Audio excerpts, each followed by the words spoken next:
if a movie sit, leaves you in your seat, sitting still as a mummy for a solid minute after the movie, you know the film has done something right. Hello everyone, and I'm going to give you my review of Dawn of the Planet of the Apes. What a long title. But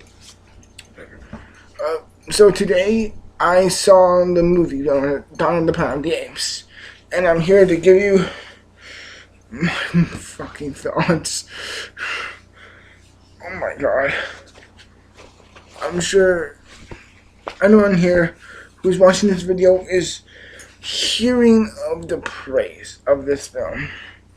And the praise is well deserved. It's very well deserved.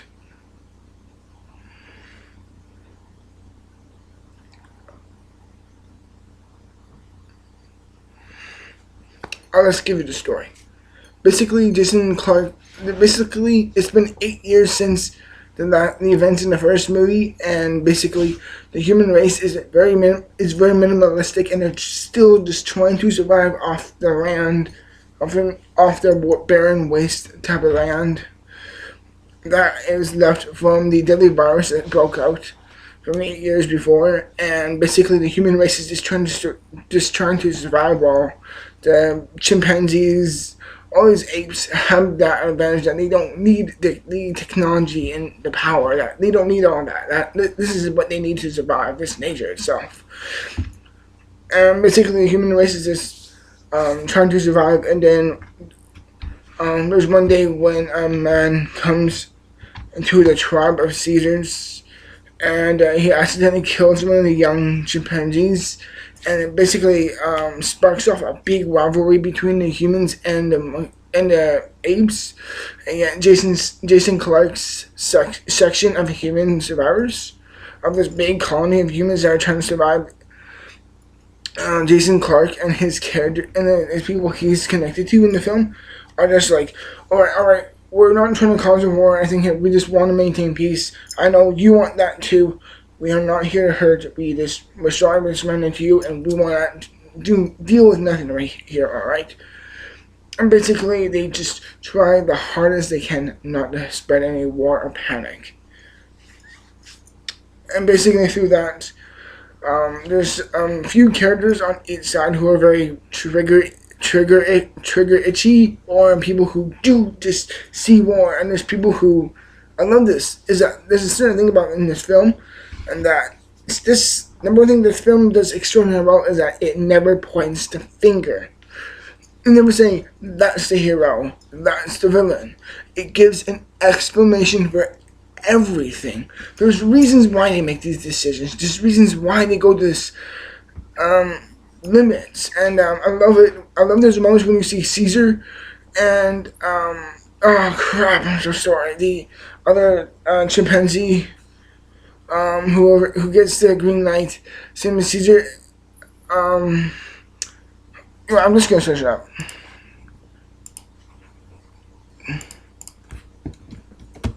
Dawn of the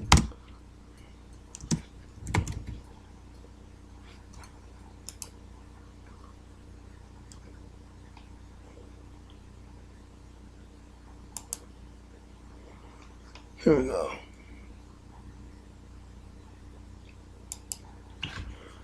The other, oh yes, here it is. The other chimpanzee with Koba and Caesar are this kind of the two main sides of the chimpanzees, where one of them says, "Hey, where Caesar views the humans very much as like, no, we see the humans coming to us for help. They need to get the water, or they need to get the energy from the dam that we brought across." Caesar views the humans coming to them as a very desperate stand, and Koba views them as like Caesar kind of views the humans as very desperate, as of Koba so views them as very weak, and I love that. There's no definite answer. It just gives two different ways of seeing something, and that's beautiful. That's perfect. I love those type of films where it never points a finger. Here's a hero, here's a villain, here's a psychiatrist. No. It shows everyone gets a fair shade of what they're trying to get across. What I also love about this film is that like how I said before, it never points the finger. It just also keeps the characters so well contained and so relatable and likable. These are very lovable and very, very iconic characters like Koba, and Caesar, and the human characters, and also Jason Clarke as a main character or as a secondary character. His character is also really lovable too. You really see this really man who's so desperate, but then again he's so honest and truthful that he just doesn't want to risk anything. And he's like, same thing with Caesar, is that he will risk something if we're drawn to that level, but we won't do that as a first step. We are not willing to shed blood. We are only willing to fight if there is war. And I love that it shows. It's like that same level is like, I will not fight you, but you cross over my line and you talk to people who I love the dearest and most. And now the warrior is coming out. Now I'm going to attack. Don't cross that line. It shows when and when not to attack, and that's such a beautiful message to spread. I also love the view of the film where it shows where the apes and the humans view each other as like enemies, but some of them view the humans as Caesar said in the movie. For Koba, he's like, Koba has seen bad from the humans, but that's all he's ever seen. Like, he's never seen compassion or love or care or empathy from humans. And he's saying, there is that in humans. You are just not giving them a chance. And you are not giving, if you're not being fair to the humans. You're only seeing the negative. Here, I'm just trying to show you what is, don't just view from a biased side. Just view from a very open-minded, logical side. And that's a wonderful message I want to spread from my experience too. It shows never to just be sexist or offensive, or even like just overbearing lines. Just no. It's like there's a side. I understand bias. I'm sorry, but this film shows a lot of bias. But then again, it shows the boundary of being biased and being open-minded. I'm showing not just criticizing something from that you just personally hate. Hey, there's a line of dividing it. And there's that beautiful fault line with this film. And that it shows such desperate and unbelievable things. It shows the chimpanzees, these animals becoming so much advanced, and so much with almost like with a current way they show themselves off, a certain way they kind of personicize their own culture, where they become a lot more human, where the humans become a lot more savage, where they become a lot more animalistic, a lot more barbaric in that sense. And we see both the strengths and the weaknesses with humankind and animals. It shows our limits, it shows our desperation, and above all things, it shows our characteristics and how we view things. And it brings out the absolute best and the worst in humanity. And a film like that, in my view, that does that and does it flawlessly, deserves a fucking medal. It really does. And the other human character, Gary Oldman's character, he really packs his emotional punch with them. He says, we need to stand our ground no matter what. We will never. He's the type of character who says we must never fall to their level. And yet, Jason Clarke's character shows it's okay to get to that lowest low. We understand that because we know from there you can come back. Or someone get the damn phone. Where Gary Oldman's character kind of views it as, no, there's a point where you have no hope left, and it brings it out so brilliantly within the film. What also I really love about the film is that, like I said, it's just these characters. These characters that seem so realistic and so relatable and so lovable. There's two big emotional moments, really is. The first one is from Gary Oldman's character, and that is when you see the humans kind of celebrating something, I don't know what that is, and he sees his iPad and he turns it on. He sees his family, and it gives a strong indication that his family did not survive the widespread of this disease, and it's a very emotional scene. He sees the pictures of his sons, and he starts tearing up, and I start tearing up. I didn't cry, but I was choking up. Like, oh my gosh, this is really beautifully done. And there's another scene in the film where it's just like that with Caesar, and they end up at one point near the end. They come near Caesar's home that is all like in ruins, and Caesar finds, kind of coincidentally, I'm like, whatever, all right, whatever, I'll believe it. He finds his recorder. And this is like a scene from the first movie where James Franco is trying to connect with Caesar, trying to catch him on, trying to make him kind of like speak, or trying to understand humans, and he's trying to understand the ape. It shows that one little clip from the first movie. If you've seen the film, if you've seen this film, you know what scene I'm talking about. And Caesar just looks at it. It's kind of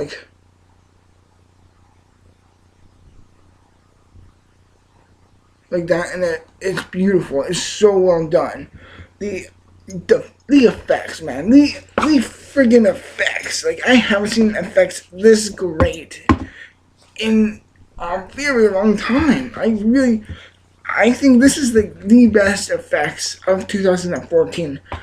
Like, this is the best effects I've ever seen since the Avengers, and the Avengers have fantastic effects. And speaking of action, this is the best action movie since The Raid 2. And it shows just such an intimate and strong level this movie has for it, and it shows how you can relate it with other films. But then again, film for its own self stands alone. This is Dawn of the Planet of the Apes. It's not ripping off any other movie. It's its own little thing, and it stands by that. The film shows the absolute best in animals and humans, and what it brings out of us, and what it brings the best and the worst out of us. It shows us at our most desperate, and it also shows us humans at our most accomplished moments. And above all things, this movie just shows humankind at its purest core. What we need to do in a mode of survival. What we need to do to survive as a species. And extreme measures call for desperate. Extreme measures call for desperate decisions. And in this film, that's constantly being addressed, and that's constantly being crossed and actioned. There's moments when you really say, okay, now they're really screwed, or now they're really over the head. But the film also reminds you, don't forget, there is hope, and there is that fine line of coming back from that. This film also represents tragedy. It also represents sacrifice. Who do you trust and who do you not trust? And also shows even the people who you love the most, they can still turn on you. And above all things, it just shows the complete trust and awareness and safety and danger of just both humans and animals, and when is it, and it shows when is it right and when is it, well, it doesn't show when it's right or wrong to endanger something, but it shows the desperation, and it shows that fine line that's being crossed when we go off and to basically destroy the certain race.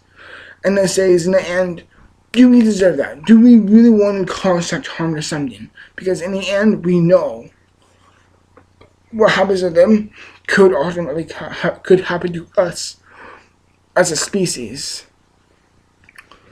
Oh my god. The way the film ends, I seriously swear, had me tearing up.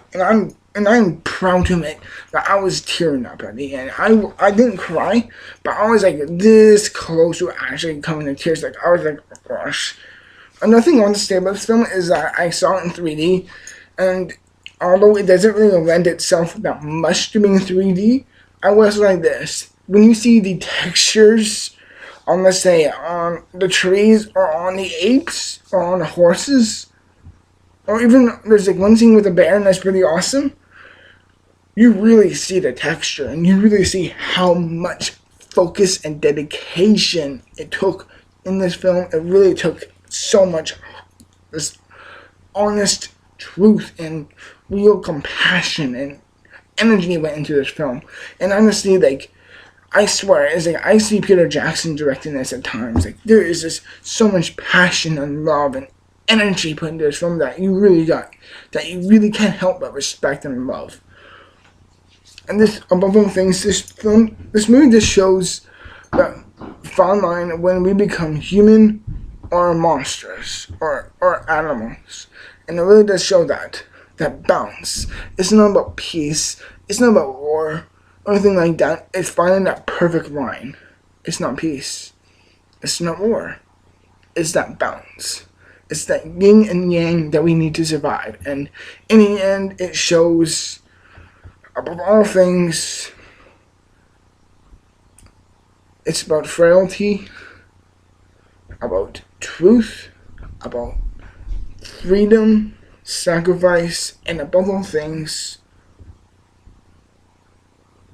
what you want to bring. And that for me is freedom. And above all, it's freedom, humanity, and insanity. And in the end, when a film like this really questions your humanistic views on things, it's doing something right. And I can sincerely say, hand to whatever exists in this universe, or I don't know, because I'm not religious. Straight up, I would sincerely say, hand on my computer, I promise you the internet, or full 100% global worldwide internet, that this film is excellent. I love the shit out of this film. I cannot think of a single flaw at all.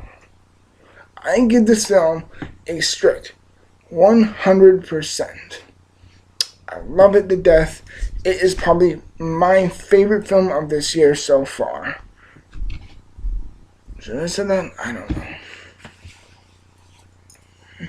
And everyone, I hope you take my review of this movie into consideration if you think I've seen this film or not. Because I will sincerely say 100% to you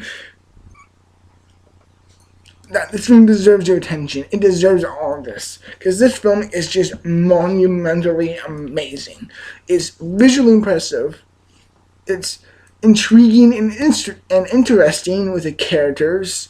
It's totally and completely engaging and sellable for the story arc and the story myths and the story views, and above all things, the effects. Just Jesus Christ, the effects, man, they are outstanding. I haven't seen animals this well CG'd since King Kong, and that came out 9 years ago. And I am not joking. Like, I love the shit out of King Kong, and I'm saying something. And when I'm drawing comparison there, you know I'm saying something true. And above all things, everyone, just thank you for watching. I hope you take my review of this movie into consideration if you can see the film or not. Until next time, everyone, I'm sorry if I always forget. I will give this movie a 100%. I hope you take my review of this movie into consideration if you think I've seen this film or not. And until the next video, everyone, I am Jack Newton, also known as Dark Cloud 729. And remember, stay strong. Because if you aren't, you're not going to survive in this world. And I can sincerely say that.